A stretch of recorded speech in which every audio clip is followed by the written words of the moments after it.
আসসালামু আলাইকুম। হে প্রিয় জন্মভূমির অভিভাবক, আপনাকে জানাই আন্তরিক শুভেচ্ছা। আমার এই ভিডিওটা জন্মভূমির নতুন যে অভিভাবক হয়েছে তার কাছে আল্লাহ যদি পৌঁছায়, অসংখ্য অগণিত শুকর আদায় করব। নতুন এই জন্মভূমির এই নতুন অভিভাবকের কাছে আমার আবেদন থাকবে, এই বাংলাদেশের উনি শুধু ওনার নিজ দলেরই অভিভাবক নয়, বাংলাদেশের ভিতর তামাম মানুষের উনি অভিভাবক। শুধু মানুষের অভিভাবক নয়, এই জন্মভূমির যত প্রাণী আছে প্রাণীকুলের উনি অভিভাবক।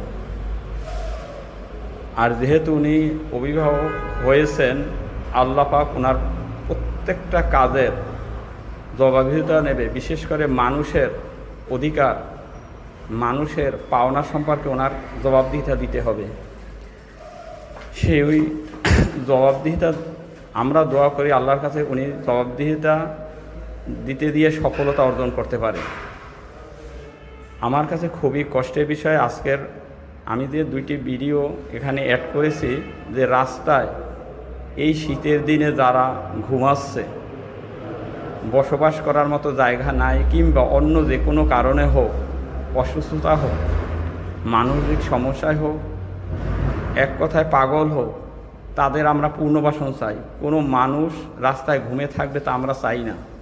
কোনো মানুষ না খেয়ে রাস্তায় পড়ে থাকবে তা আমরা চাই না। আমরা চাই ওনাদের পুনর্বাসন হোক। আপনি এগ্রিকালচার কার্ড দেবেন, ফ্যামিলি কার্ড দেবেন, আলহামদুলিল্লাহ। আপনি জনগণের জন্য আরও কিছু করেন, তাতেও আলহামদুলিল্লাহ। কিন্তু সবার আগে এই বঙ্গ জমিনে কোনো মানুষ রাস্তার ধুলিতে ময়লায় ঘুমিয়ে না থাকে, ওনাদের জন্য পুনর্বাসন চাই। কোনো রাস্তায় একটা মানুষ 3 বেলা খেতে পারে, তাদের জন্য একটা ব্যবস্থা করা চাই। এই রাস্তার পাশে কোনো মানুষ ঘুমিয়ে থাকতে আমরা দেখতে চাই না। এই প্রত্যেকটা মানুষই একদিন শিশু ছিল, আজ বড় হয়েছে, যে কোনো কারণে হোক আজকে তারা পরিবার থেকে বিচ্ছিন্ন।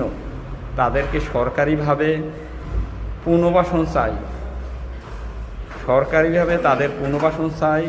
আপনি এই উদ্যোগ নিতে পারেন, প্রত্যেক এলাকার চেয়ারম্যানকেই দায়িত্ব দিতে পারেন এবং পুনর্বাসনের জন্য একটা নির্দিষ্ট জায়গা করে দেন।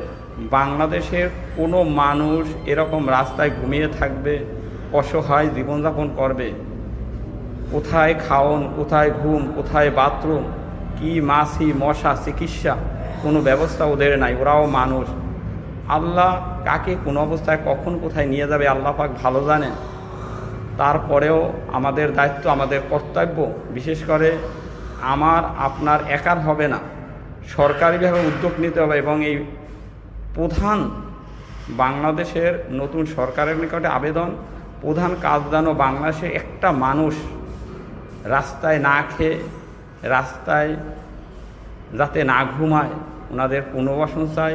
এইটাই নতুন সরকারের নিকটে আকুল আবেদন। আসসালামু আলাইকুম ওয়া রাহমাতুল্লাহ।